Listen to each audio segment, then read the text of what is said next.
ఢిల్లీలో బీజేపీ విజయం దాదాపు ఖరారైంది. 27 ఏళ్ల తర్వాత ఢిల్లీలో కాషాయ జెండా రెపరెపలాడనుంది. ఆ పార్టీకి ఢిల్లీ ప్రజలు బిగ్ షాక్ ఇచ్చారు.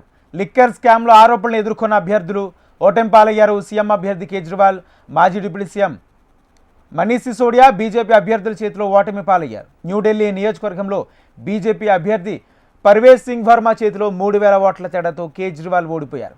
జంగ్పురా నియోజకవర్గంలో బీజేపీ అభ్యర్థి తర్వేందర్ సింగ్ చేతిలో 636 ఓట్ల తేడాతో మనీష్ సిసోడియా పరాజయం పాలయ్యారు.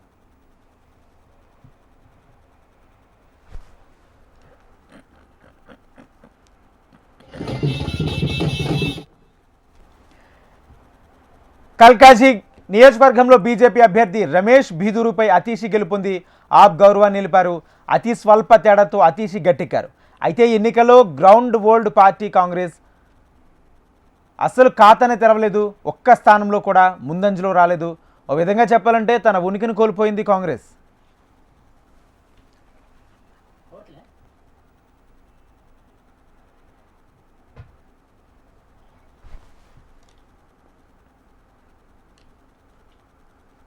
కేజ్రీవాల్పై విజయం సాధించిన పర్వేజ్ సింగ్ వర్మ హోంమంత్రి అమిత్ షాతో భేటీకి సిద్ధమయ్యారు. అయితే కేజ్రీవాల్పై గెలిచిన అభ్యర్థినే బీజేపీ సీఎంగా ప్రకటించనున్నట్లు తెలుస్తుంది.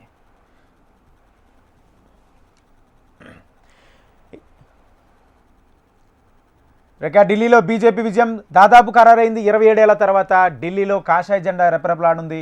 ఆ పార్టీకి ఢిల్లీ ప్రజలు బిగ్ షాక్ ఇచ్చారు. లిక్కర్ స్కామ్లో ఆరోపణలు ఎదుర్కొన్న అభ్యర్థులు ఓటమి పాలయ్యారు. ఇదే అంశానికి సంబంధించి పూర్తి సమాచారం మా ప్రతినిధి ఆర్కే లైవ్ ద్వారా అందిస్తారు. ఆర్కే,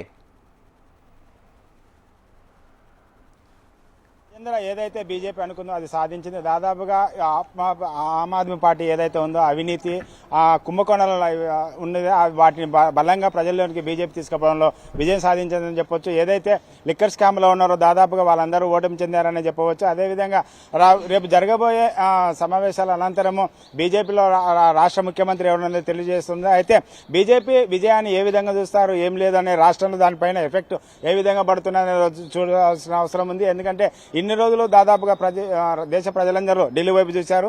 ఢిల్లీలో బీజేపీ అధికారంలోకి వస్తుందా లేక ఆమ్ ఆద్మీ పార్టీ తన సత్తను చాటుతుందా అని అనుకున్నారు. అయితే ఆమ్ ఆద్మీ పార్టీకి చాకిస్తూ ఢిల్లీ ప్రజలు బీజేపీకి పట్టం కట్టారు. అయితే ఆ ఎఫెక్ట్ రాష్ట్రంలో ఏ విధంగా ఉంటుందని తెలుస్తున్నాం. అయితే ఇక్కడ మన యువ మోర్చా రాష్ట్ర అధ్యక్షులు మహేందర్ మన మధ్య ఉన్నారు. ఆయన అడిగేస్తున్నాం. సార్ చెప్పండి, మీరు ఢిల్లీ ఎలక్షన్లు ఏ విధంగా చూస్తున్నారు, ఏ విధంగా ఉండదు? చాలా సంతోషాన్ని ఇచ్చేటువంటి రిజల్ట్ ఇదంతా కూడా. దేశ ప్రజలే కాదు, దేశంలో ఉన్నటువంటి అన్ని రాష్ట్రాల్లో ఉన్నటువంటి ప్రజలందరూ కూడా అతి ఉత్సాహంగా చూస్తున్నటువంటి రిజల్ట్ ఇదంతా కూడా. ప్రజలందరూ కూడా ఆశించినటువంటి విజయంగా మేము అందరం కూడా కొనియాడడం జరుగుతుంది.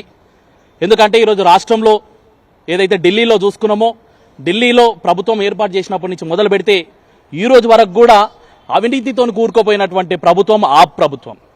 అలాంటి ప్రభుత్వంతో ప్రజలందరూ కూడా విసుగు చెందినటువంటి సందర్భాన్ని ఈరోజు రిజల్ట్ రూపంలో మనం చూసుకోవడం జరిగింది. ఈరోజు రిజల్ట్ ఖచ్చితంగా చెప్తా ఉన్నాం. అవినీతికి మారుపేరైనటువంటి రాష్ట్ర పార్టీని అక్కడ ఇంటికి పరిమితం చేస్తూ అభివృద్ధికి నోచుకుంటున్నటువంటి ప్రభుత్వానికే పట్టం కట్టిరని చెప్పేసి ఈరోజు మనం అందరం కూడా గమనించడం జరిగింది.